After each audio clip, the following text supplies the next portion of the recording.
Bonjour et bienvenue dans ce nouvel espace que vous proposent les éditions Duno avec la société Hypnosia. Un rendez-vous centré autour de la pratique de l'hypnose pour vous accompagner simplement dans cette période de déconfinement et pouvoir permettre à tout un chacun de pouvoir réunir ses ressources, sa façon d'être et de s'adapter, se réadapter, être en mouvement simplement pour se redéfinir, tel que cela peut nous être à chacun le plus profitable possible.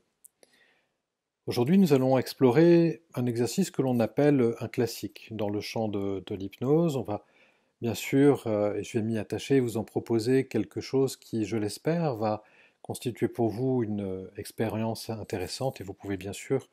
laisser les commentaires que vous souhaitez en dessous de la vidéo à propos de l'expérience telle que vous l'avez vécue, ressentie, partagée.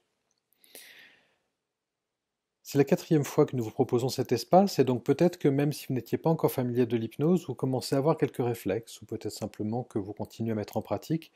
des choses que vous connaissiez jusque-là. Mais quelle que soit la façon dont simplement vous allez organiser et rentrer dans cette séance,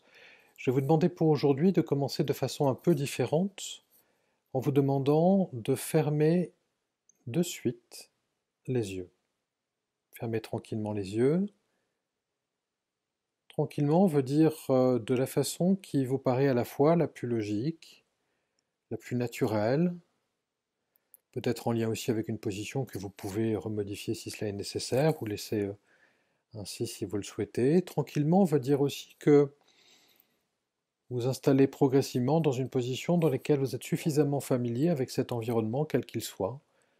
professionnel, personnel, habituel, plus particulier, pour que si jamais un nouvel élément survenait, il peut s'agir d'un bruit, d'un mouvement, d'une pensée, d'une impression corporelle. Quelle que soit la nature de cet élément-là, vous avez bien sûr toute la liberté de pouvoir l'accueillir, la vivre, l'observer, sans être autrement surpris, avec simplement la conviction que vous pouvez l'installer à l'intérieur de votre environnement. La position de tranquillité est essentiellement cela. C'est une position qui n'est pas forcément celle de la détente, mais qui veut simplement dire que l'on est en confort avec l'environnement, suffisamment familier pour pouvoir accueillir ce qui vient au moment où cela vient. Et là, avec les yeux fermés, vous êtes bien sûr à l'intérieur de cet environnement, pour lequel je vais vous demander de pouvoir partir à la découverte des éléments sonores, également des éléments que vous renvoie votre corps, les ressentis corporels, juste pour pouvoir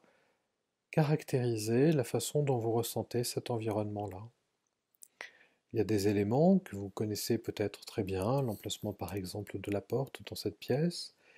Il y a des éléments qui peut-être sont un peu moins connus, ou en tout cas un peu moins présents. Cela peut être la position exacte d'un bibelot, ça peut être le nombre de carreaux à une fenêtre, ou autre chose. Et si vous ne vous souveniez pas tout à fait de certains éléments qui font partie de votre environnement, avec les yeux fermés, libre à vous de pouvoir simplement compléter cet environnement comme bon vous semble, de la façon qui vous convient le mieux précisément, pour pouvoir développer cette position de tranquillité, de familiarité avec l'environnement, peu importe que ces éléments soient réels ou non, dès lors que vous vous sentez tranquille dans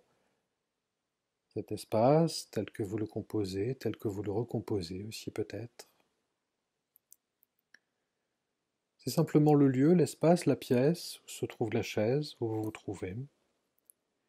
et que vous pouvez simplement, là, avec quelques mouvements de souffle, quelques impressions, percevoir en tant que tel, depuis la plante de vos pieds jusqu'à l'espace au-dessus de votre tête, beaucoup plus ouvert. Et puis cette pièce, là où se trouve la chaise où vous vous trouvez, elle fait partie d'une bâtisse, une maison ou bien un immeuble. Une bâtisse que là aussi vous connaissez, dont vous pouvez comme ça avoir quelques évocations, quelques éléments qui vous viennent à l'évocation de cette bâtisse, où se trouve la pièce, où se trouve la chaise, où vous vous trouvez. Une bâtisse qui appartient à un quartier, à un environnement défini. Et peut-être y a-t-il quelques éléments qui sont assez typiques de ce quartier dans lequel vous vous trouvez, ou dans cet environnement. Un élément de verdure, un coin de rue, quelque chose qui généralement attire l'œil. Là aussi, juste de laisser venir ce qui vous vient au moment où, là ensemble, nous évoquons l'endroit où vous vous trouvez, le quartier naturel ou quartier de ville, peu importe, mais un quartier où se trouve la bâtisse, où se trouve la pièce, où se trouve la chaise, où vous vous trouvez. Ce quartier qui fait partie bien sûr d'une commune, là aussi, chaque ville possède ses caractéristiques, peut-être que vous vous situez un peu loin de la ville ou à l'intérieur, mais en tout cas vous appartenez à une commune. Et juste à l'évocation de ce nom-là, du nom de cette commune, là aussi certains éléments peuvent vous venir tout à fait naturellement, simplement. Des éléments qui caractérisent cette commune par rapport à une autre. Des éléments qui peut-être sont chargés un peu affectivement pour vous, qui au contraire sont anodins et vous ne savez pas trop pourquoi ils vous viennent en tête.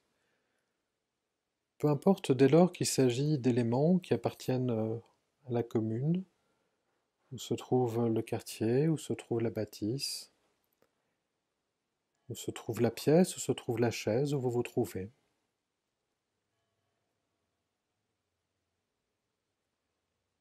Et puis cette commune-là, elle fait partie bien sûr d'une région. Nous avons la particularité d'avoir des régions dont l'identité culturelle est forte. Une région qui fait que aucune région ne correspond à une autre. Il peut y avoir des éléments bien sûr communs, mais chaque région possède son identité culturelle et juste à l'évocation de la région dans laquelle vous vous trouvez, là aussi de laisser venir les ressentis, les images, les impressions, les perceptions, tout ce qui est en lien avec l'identité de votre région. Ce qui caractérise l'endroit, la région où se trouve la ville, la commune, où se trouve le quartier, où se trouve la bâtisse, où se trouve la pièce, où se trouve la chaise où vous vous trouvez. Et cette région appartient bien sûr à un pays, la France en ce qui me concerne, où là aussi des éléments qui appartiennent à ce pays peuvent simplement vous venir en tête encore. Des éléments qui font que ce pays possède une identité, une âme, des éléments qui la définissent, qui là aussi peuvent être très connotés affectivement pour vous, ou bien être plus anodins, mais qui sont plus universels, les gens connaissent ces caractéristiques-là. Cela peut être encore une fois des éléments en termes d'information, mais aussi des ressentis, lorsque par exemple on traverse une frontière et on sent que l'on est dans son pays. Et peut-être, sans doute, avez-vous déjà, à un moment ou un autre, ressenti la façon dont votre corps vous fait ressentir que vous êtes chez vous, à l'intérieur d'un pays où se trouve la région, où se trouve la commune, où se trouve le quartier, où se trouve la bâtisse, où se trouve la pièce, où se trouve la chaise, où vous vous trouvez.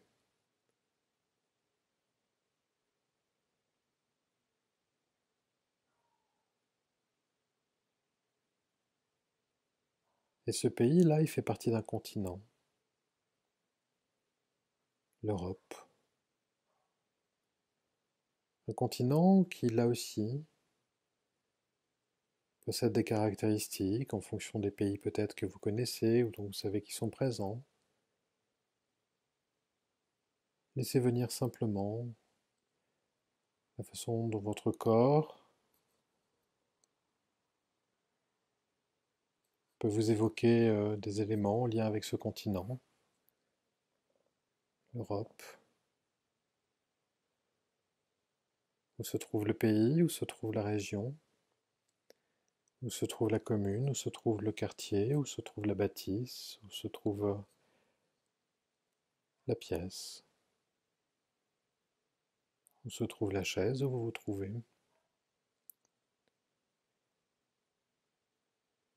Et ce continent fait bien sûr partie d'un environnement beaucoup plus vaste, la Terre. La Terre curieusement nommée puisqu'elle est composée essentiellement d'eau. Peut-être est-ce en partie pour cela qu'on l'appelle aussi la Terre-Mère avec toute l'ambiguïté de ce terme-là. La Terre-Mère dont sans doute vous avez déjà vu des images un peu vues d'en haut, prises satellite ou de la station spatiale, ou simplement d'avoir une représentation qui vient. Parfois on peut rêver de cette terre-mère également. Juste quelques éléments qui distinguent notre planète, qui lui donnent une connotation, une saveur particulière. Là aussi peut-être un sentiment d'être simplement dans cet habitat particulier, où se trouve le continent, où se trouve le pays, où se trouve la région, où se trouve la commune, où se trouve le quartier, où se trouve la bâtisse, où se trouve la pièce, où se trouve la chaise, où vous vous trouvez.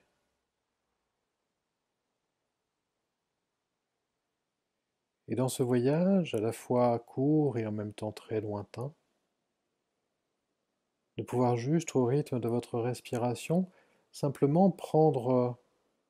la mesure de toutes ces frontières qu'il a fallu franchir.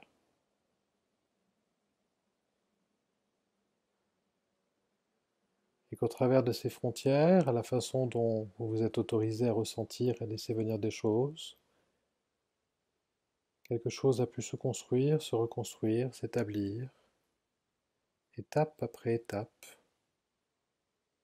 à l'intérieur d'un environnement qui est un espace partagé. Un espace qui est à la fois un espace individuel et aussi collectif, des espaces qui sont à la fois personnels et parfois impersonnels, des espaces dans lesquels de multiples rencontres sont présentes, des rencontres qui peuvent être intimes ou bien plus socialement normées,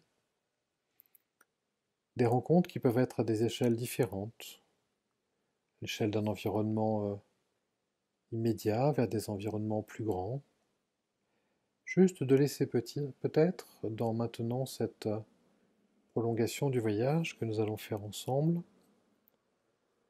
de laisser simplement venir comme une sorte de connexion de votre corps et de vos sensations au fait que, en traversant les différents territoires que nous allons ensemble renommer, il y a simplement à l'intérieur de chacun d'entre nous cette sensation à la fois du même et de la différence, cette sensation aussi parfois de l'indifférence et de ce qu'il peut y avoir aussi de partagé de façon intime et reconnue en l'autre. Ce mélange si particulier de connu et d'inconnu,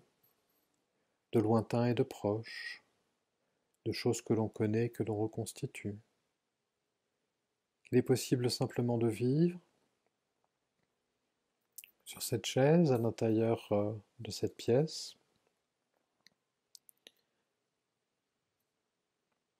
qui fait partie d'un quartier,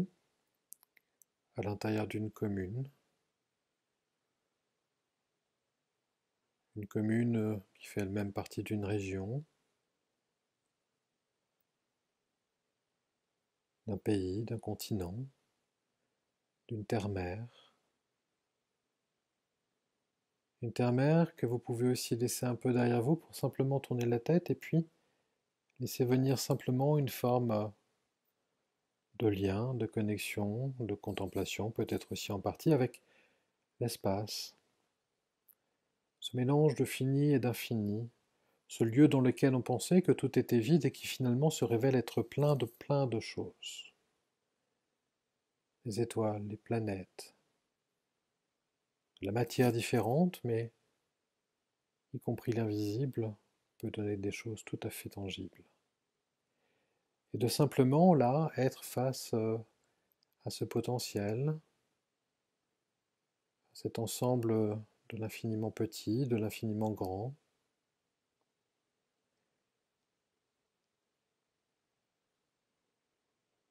cet infiniment petit, cet infiniment grand, comme un ensemble de potentiels auquel il est possible simplement de se connecter ou de ressentir, alors que l'on fait partie d'une terre-mère, où se trouve le continent, où se trouve le pays, où se trouve la région, où se trouve la commune. où se trouve le quartier, où se trouve la bâtisse, où se trouve la pièce, où se trouve la chaise où vous vous trouvez. Et juste là d'être sur cette chaise, en lien toujours avec cet infini, c'est possible. C'est possible de tourner vers l'autre, c'est possible de rencontres à l'intérieur d'espaces de plus en plus grands, alors que l'on continue à être le même. Ce mélange-là, d'inconnu et de familiarité, de rencontres possibles telles que la réalité nous l'autorise, telles que nos pensées peuvent nous permettre de l'imaginer, des ressentis depuis l'endroit où vous vous trouvez, cette chaise, ce lieu, vous, vos espaces, vos familiarités, votre individualité. De bien ressentir au travers de votre respiration cet alignement, cette centration de votre corps, de vos pensées, de vos ressentis, et la possibilité à n'importe quel moment de vous réinscrire dans ce jeu de fini et d'infini, de grand et de petit, d'intimité et de socialement normé, d'ouverture et de possibilités.